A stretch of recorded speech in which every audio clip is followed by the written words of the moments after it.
What's happening, spooksters?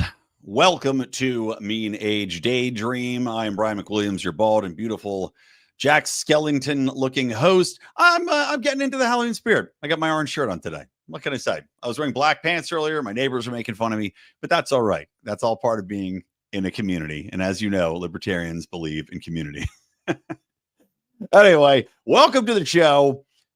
I think compared to last week when I could not get my video to sync up with the audio and everything was running like pure garbage on my computer, I think I figured out the problem. And I'll share it with you because I'm a kind man and other people out there may be having the same issue. And it all begins and ends with Firefox.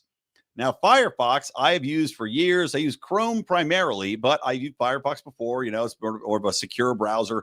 It's not as secure as some others, I know. Don't tweet at me. But I found out by Googling this that Firefox has some bizarre, computing program, which every open tab, it uses something like, between 800 megabytes to gigabytes. I had 3 tabs open and it was using something like 3.5 gigabytes of my available memory, which was killing my computer's ability to operate.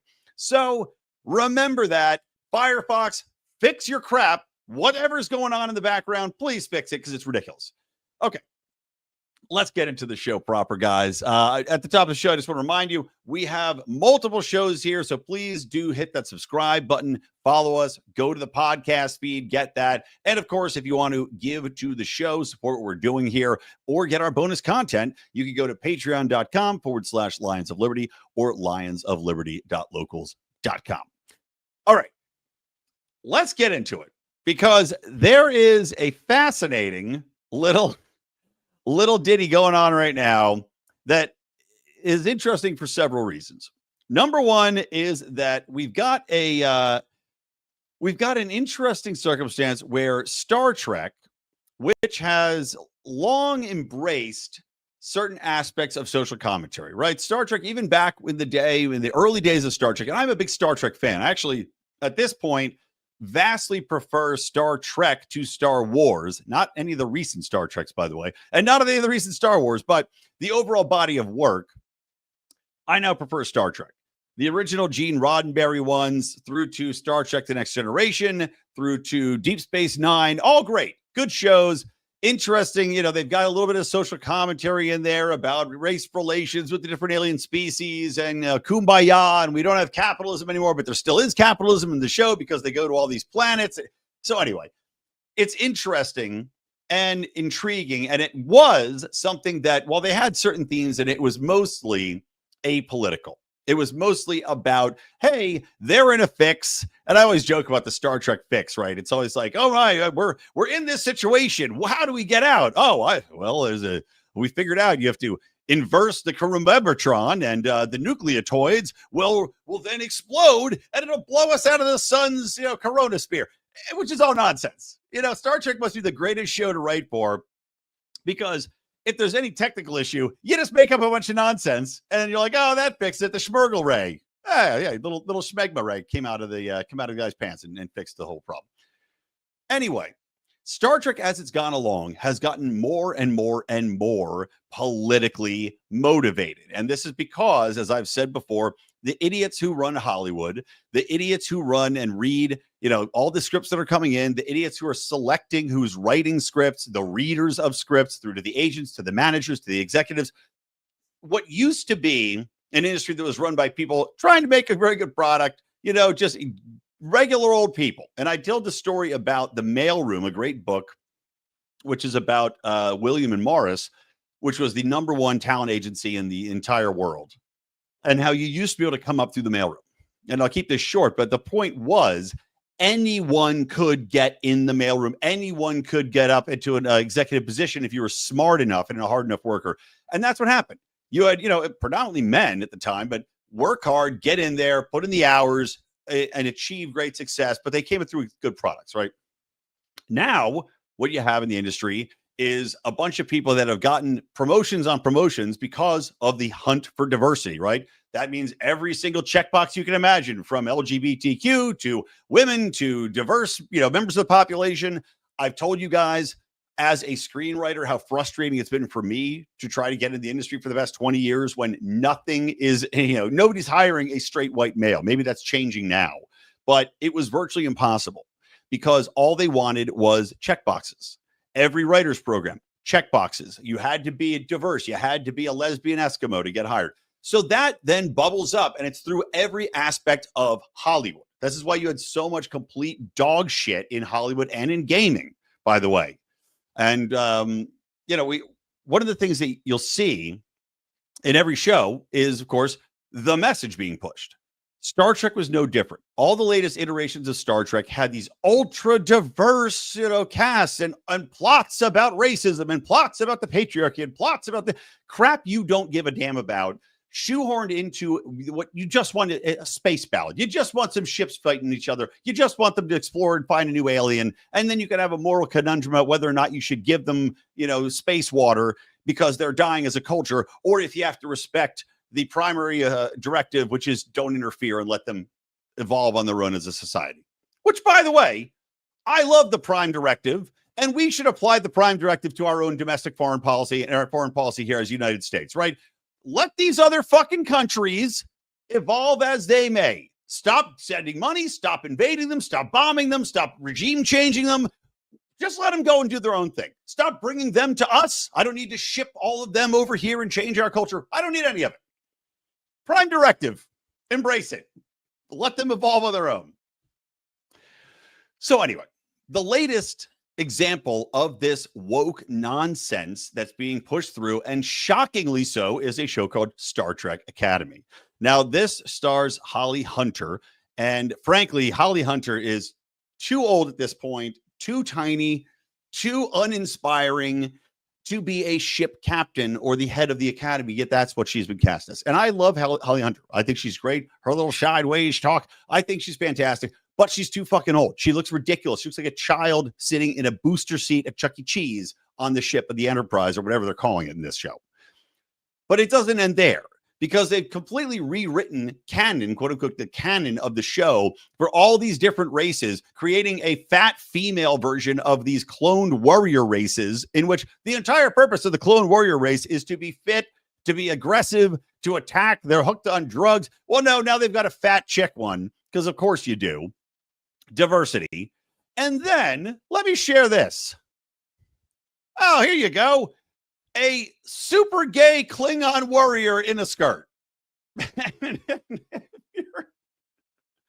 If you're not watching, if you're just listening to the podcast, please just take a moment and Google Klingon in a skirt. Because what comes up is, and this is on, I don't know why they chose this picture. It's the worst pose I've ever seen in my fucking life. It's this introduction for the Starfleet Academy show, and they've got different pictures of the cast members. And this guy is named like Jahar Deng or something like that. It is a very skinny black dude, because, Klingons are majority played by black dudes in Star Trek. Very skinny black dude with his Klingon forehead thing and his long braids in a skirt suit. That's the best way you can describe it. The skirt is long. He's got thin legs. It looks like he's wearing nylons. He's probably not. And he's got a pose going where he honestly looks like somebody that knows exactly how this is going to be received by the public. I mean, he's got a look of just sad defeat on his face, which doesn't make any sense, everyone. If this is supposed to be a Klingon warrior, and I'm fascinated to see if this is going to be a gay or trans Klingon warrior, because God knows, these people like to push this shit, even though, as I'll talk in a minute, they are culturally so out of touch. And somehow they don't know it, or this is too much money invested in it. I heard $20 million an episode was going into this show, which is a Paramount Plus show. And also shocking, because Paramount, as you know, is going anti-woke now in everything they're doing. So this must have been a sunk cost. It's too late to change it type of thing. But this guy just looks like he's over it. I mean, he looks like a drag queen that just got eliminated from RuPaul's Drag Race, and he's not happy about it. It goes against everything Klingons are supposed to be. For a Klingon, quote unquote, warrior, and maybe this is going to be, he's not a warrior because their culture is accepting other things now. Maybe he's a housemaid, whatever. It goes against everything that you understand about Klingons. And yes, I understand the urge and the need to make things a little bit different from time to time. You want to add new things so it doesn't get stale as a concept, but this is the wrong way to go. And it just looks absurdly stupid. It looks like Huma Abedin is a member of the Star Trek Academy at this point. Now, as I mentioned, the reason why this is so absurdly stupid at this point in time and so culturally deaf is because a new study just came out which showcased just how unbelievably the trans, hold on, let me bring this up, how unbelievably the trans trend has flipped and crashed. Now, what I mean by that is that the number of students identifying as male or female, right, compared to what their sex is, had skyrocketed to, frankly, statistically impossible levels, like something like 6, 7, 8%, where before it was 1%. Now, proponents of the trans affirmative care model will say, well, that's because we as a society have opened up and we as a society have decided that we are more accepting to trans. And so this is just people coming out, kind of like, gay population grew because once it was okay to come out and be gay, people were going, okay, well, I'm gay, then you come out. That makes sense. But still, that population is a small percent, and it didn't go up that much. The trans population, which was less than 1%, skyrocketing to 8%, clearly is not something that is sustainable. It's not something that's natural, and it never was. This is something that was a social contagion combined with your affirmative care model, combined with parents being told they had to adopt this by their kids who had, various other issues I've talked about before: autism, depression, bipolar disorder, just general uncertainty or uncomfortability. Is that a word? Well, whatever, you're using a word in their own body.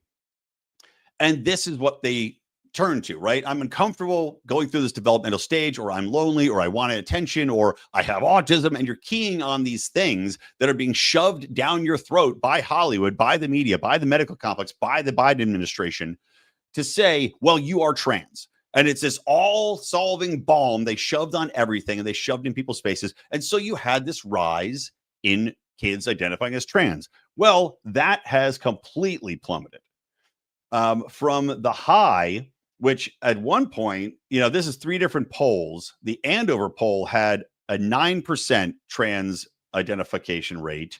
Fire's poll had it peak out at about 7%. And then a poll at Brown had it go from like 3 up to 5% and back down. So Andover's poll went from 9%, crashed all the way back down to 2. Brown is now back down at 3%. And the Fire poll went from 7 right down to about 3% again. And these are still inflated. You're going to see these continue to come down. This also comes at the time when European nations, which started this whole thing, right? Remember, it was Denmark that started this entire trans concept of affirmative care with a study that was so flawed that it only recently has been debunked because you couldn't challenge the orthodoxy being preached, right? But you have European countries going, we're banning this care. You're not allowed to do it. It's finally filtering back to America, where people are waking up that you can't simply prescribe life-altering hormones and life-altering surgery to kids that don't know what they're doing. And you're seeing these identification rates drop. You're seeing the studies that said, quote unquote, your kid's going to kill himself if you don't allow him or force him into trans lifestyle. That has now been thoroughly debunked. So now the parents aren't as inclined to go along with the delusion or go along with this myth that so many kids are pushing. So that's going to continue to drop. And on top of that, you're now seeing all of the lawsuits get filed. And there are a lot.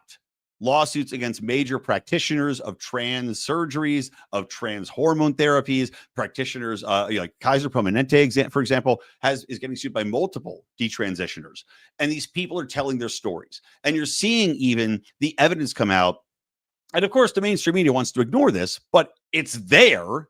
And this is just very recently, I think in the past week, the evidence that comes out showing that the hormones and the treatments that they're giving to these kids, which they said were safe and that don't worry, you can go back. All you do is shut them back off and your puberty will start back up again, which is a complete lie. Also cause liver cancer. So the treatments that are supposed to save your child from suicide that you've been told you have to do by everybody and under the sun, or else you're a terrible parent and we're going to take your kids. Governments were taking people's fucking kids away from them. For fuck's sake. For not going along with this psychotic movement. Now it turns out that those treatments also give your kid cancer. And yet we've got a Klingon in a skirt.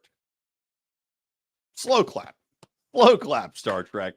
Way to somehow be the most scientifically and technologically advanced future-looking show that is somehow so far behind the cultural trend as to be laughable. This show will hit like a wet shit. It will sit on the sidewalk until somebody hoses it off and Paramount Plus declares it as a tax loss, similar to Disney having to write off so many things.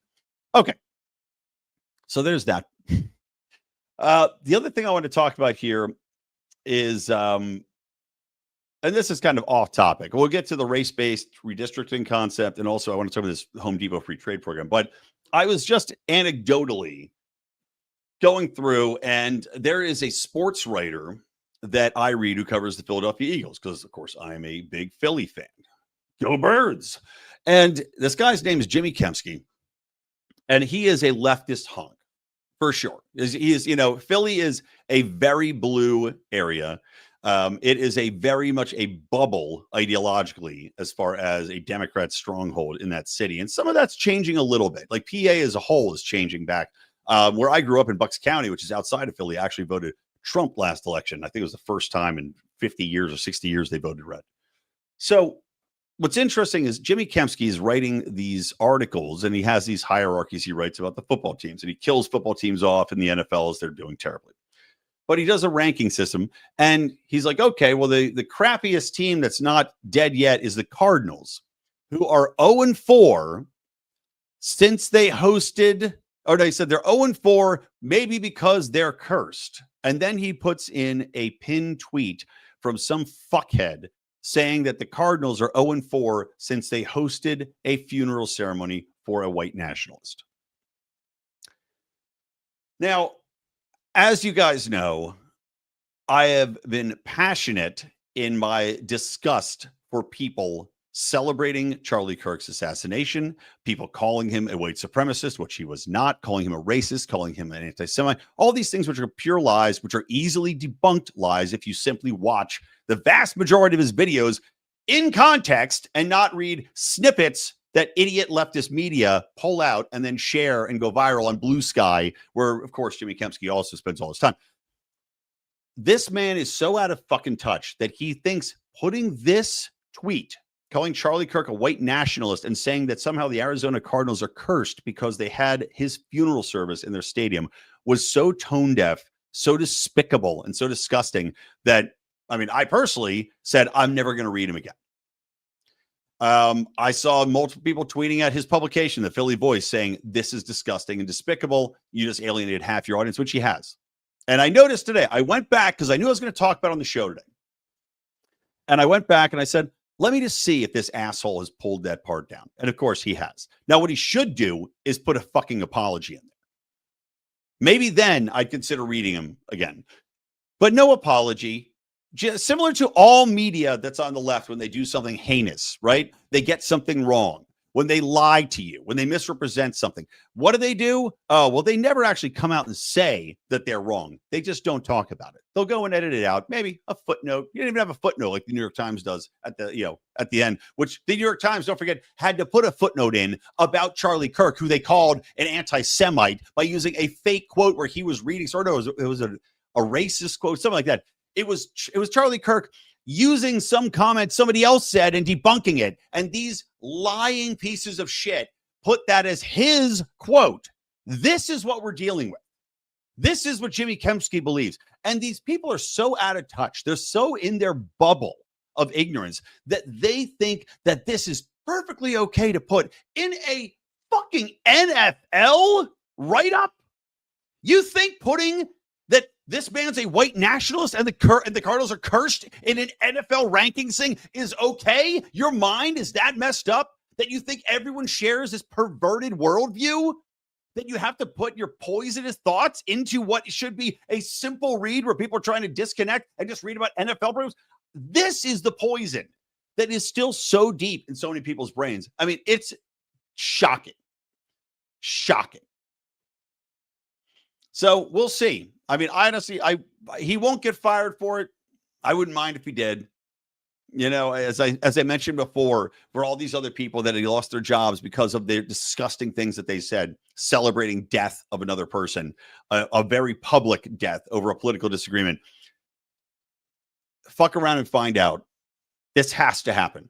These people have to be called out for this, because otherwise the culture will not change. It'll keep going down the same trajectory of celebrating and condoning assassination, violence, death against your political opponents instead of talking to them, just demonizing them.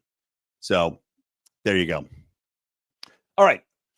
Next thing, let's talk about race-based redistricting, because the Supreme Court looks to be, and it seems people are saying it's a done deal, looks to be in favor of striking down race-based congressional redistricting. Now, this is under the original concept of this was under the Voter Rights Act in 1965, Section 2, which they said that we had to have congressional districts drawn up based upon race, because that would assure that black voters were represented and they'd have black representatives in Congress.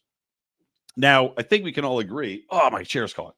I think we can all agree we live in a very different time.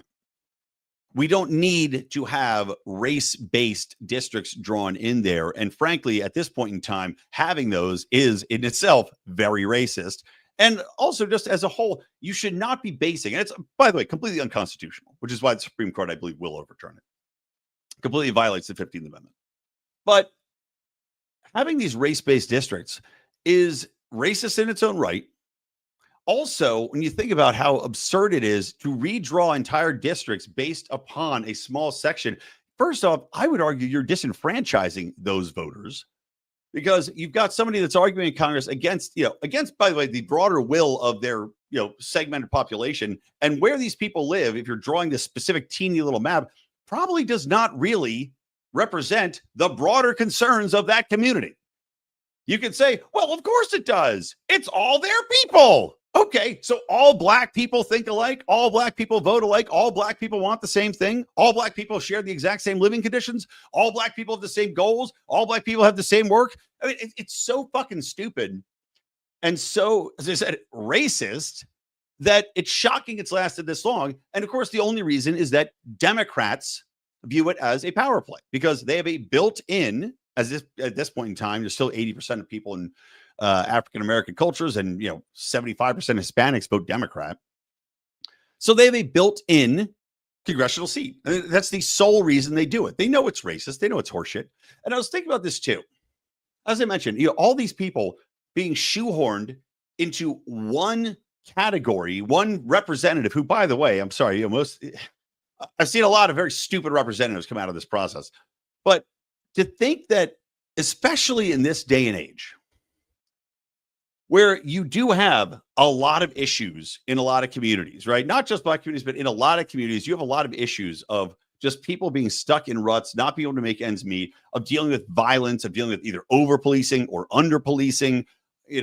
You've got a situation where, why would you want to be represented within an all-black district and, just trust that all the rest of these people, and God knows what type of people they are and what their goals are, what their economic status is, to be forced into that because they want to keep this race-based seat is absurd. I would want in no way to vote with these people. I'd want to be able to vote with a broader block of people, have a broader range of interests, and not trust that this segment of the population is always going to have the best thing in mind for me, the best thing in mind for my community, when we've seen that a lot of times that's not the case. A lot of times, especially with Democrat-run cities, counties, societies, the best thing, quote unquote, that they think is for you is to basically put you in the gilded cage of fucking welfare, of handouts, of treating you like a subhuman that has to be kept like a pet rather than viewed as a human being who's able and capable of doing bigger and better things, of governing yourself, of starting a business, of raising a family. No, instead, they want to incentivize everything against that. They want to incentivize people staying home, not working, incentivize people having kids and not getting back together with their husbands. I've talked about that any number of times, how the entire welfare system is designed to break up and keep families apart. I mean, why would anybody want to vote within a district that is purely racially segregated? I mean, it's just absurdly stupid. So good on the Supreme Court. I hope they do strike this down. It's an antiquated notion. It's absolutely racist. And the fact that, and once again, just like this entire gerrymandering conversation with California, where it's laying bare how hypocritical the Democrat Party is, that they are a completely morally baseless group. They will do anything for power, and that's all that matters. They can say and make up any number of social causes that they pretend to believe in, but it's about creating a social society and then maintaining power as the elites within that society. It's about control. And this whole gerrymandering thing makes you so fucking pissed off here in California. I guarantee it'll pass because people here are morons. There is a monoculture of, at least in the big cities, of Democrat bubble thinking. You've got a media that is completely complicit.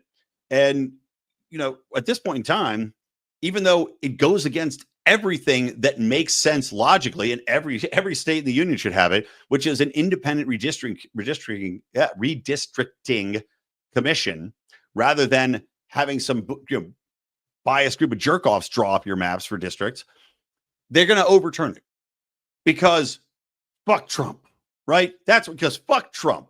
Now, these Democrats don't understand this is not going to end here. North Carolina is now looking into redistricting. There's numerous other states that are looking into redistricting because California is, it's like, if you're going to do this shit, then so will we. And you're going to lose this battle because you guys have already gerrymandered the shit out of everything. And the Republicans hadn't done much in the past. So guess what? You're going to lose this fight. And in the meantime, you're going to take away one of the very few good things in California, which is already dominated by Democrats. So you're going to get like 3 seats out of it at most. And maybe not. I would love it if they lost seats. I would love it if the new created seats went pure red, because people are starting slowly to wake up in this state. One more thing I want to talk about, by the way, California, credit where credit's due. We don't do much good in California. One of the few things they actually have gotten right is a bill passed that makes it so that you cannot have advertisements on streaming, on TV, be 10 times louder than the rest of the program. This has been something that I have wanted for a long time. It makes me insane, especially you're watching a program, especially like if you're watching something casually, let's say you're in bed, whatever, or you're listening to it.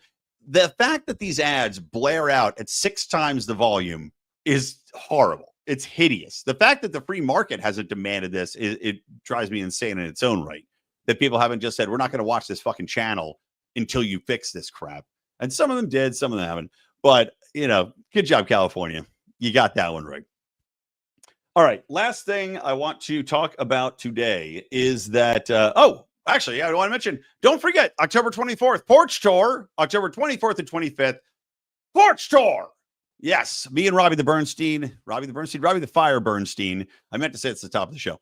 Me and Robbie the Fire Bernstein will be doing our California area porch tour. We're going to be doing one at my house on my beautiful new porch in the backyard. That's October 24th out of Friday. So make sure you get tickets to that, porchtour.com. And then also on the 25th, we're going out. It's out towards Temecula. And I apologize, I can't remember the exact name of the town off the top of my head. But if you look at the dates, the 25th, we're going to be driving out there. It's awesome. It's this big ranch, kind of out in this idyllic valley in the Temecula area. It's amazing. And they put on a fantastic show there. There's also a great guy, the Free Heart Mart, who performs these fantastic songs, libertarian, funny guy. Make sure to come out to one of those 2 shows, guys. I don't know how many tickets are left. I have to ask Robbie, but make sure, come on out if you're anywhere in the LA area or the Temecula area. Come on out, see the show. It's a good time. All right, last thing. So this was awesome. And this actually kind of reminds me of a concept that I had for corporate America to get involved and start creating good that will come back and help them. Now, I'm sorry, not Traders, Home Depot is introducing this concept called Path to Pro. And they just tweeted this out on the 13th. Home Depot has started giving out free training to Americans who want to work in HVAC, carpentry, electricity, and constructions. Classes are self-paced, and students will learn certifications they can use on their resumes. Now, that's incredible. This is something that actually I might take my own time in, if I can actually carve out any damn time. I don't have much, but I've been thinking about this, my own career, in public relations. Right now, yes, public relations is a need. Still takes people to do it. Still takes creativity and the outreach. AI is going to take my job. I can almost guarantee it, except, unless you're at communications director level, which I am, but still, AI is going to take away almost everything. It's just going to be directing the AI to do stuff. So I'm like, what do I want to do? Hands-on, right? We are in a deficit of trade people because they pushed college on everybody. They gave people horrible student loans. They told them that this was the way to go. They gave out garbage degrees in socialist studies, in, woke Eskimo studies, in transgender Black pathology, and rap music studies, you name it, whatever garbage, worthless degree. Well, they were pushing them. We don't have any tradespeople as a result. Home Depot is so smart to do this because, number one, you're going to build, obviously, awareness. You're going to build community building. You're going to build tradespeople, which you need. Because if you're Home Depot, you're looking and you go, okay, if we're going to keep selling stuff, we got to have people that know how to build it. People have got to use the wood, build the wood. They know how to put the HVAC together. They need to know how to plumb. This is a great idea. Let's train them so they can do it. But also, you think about the trickle-down effects of that as well, is that once you learn how to do this stuff, even if you're not going to go pro, you're far more likely to go to Home Depot and just buy crap because now you can fix stuff. You have an idea. You want to make a project. You're a carpenter. You build your own deck. This is brilliant. And like I said, it reminds me of an idea that I had that is a solution, or at least a somewhat of a salve for homelessness, is that companies like McDonald's, companies like Walmart, companies like, whatever, well, not Walmart, but mostly food or service related, hands-on related. And this, of course, it makes more sense before the jerk-offs in California mandated a $20 minimum wage, which destroyed all the working jobs in food service because everything's going to be digital robots. Great job, again, you progressive fucks. So the idea was that you need to be able to bring back apprenticeship. Now, this, of course, would require eliminating the minimum wage, which should be eliminated because it's ridiculous and costs people jobs. So you eliminate the minimum wage, you bring back apprenticeship, or let's say they get paid, a negotiated rate. Let's say it's $3 an hour. But you then have a company like McDonald's say, okay, we're going to provide housing, right? We can afford it. We'll have this housing here. We're going to pay you $3. You have a stipend you can buy, you have a little bit of walking around money to buy a little bit of clothes, but you're going to learn to work here. This is the trade. We're going to put you in the program. We're going to teach you how to do all the things, go into management. And in return, we're not going to pay you much, but we're doing a good for the community. We're giving you work experience. We're giving you management experience. You're building a resume. You're building a verified track record of you showed up, you did the job, you learned, and then you can go on your merry way, right? Maybe it's a 6-month program. You can do this in any number of industries, carpentry, HVAC, whatever it might be, but you got to get rid of the minimum wage. But it would entice companies to be, and you can also just write it off as a charity. I mean, they can run these, Ronald McDonald House, have this as your apprenticeship program. You can run these as nonprofits, so you can get a tax write-off in addition to having this workforce, but you're creating value. You're creating community. You're creating people that now can go out, can contribute, can give something to the world, that are not just going to be, worthless layabouts, and you can help people get on track. And of course, you can have rules, no drinking, no drugs, whatever it is. That gives you that society that is based upon building and giving back rather than taking.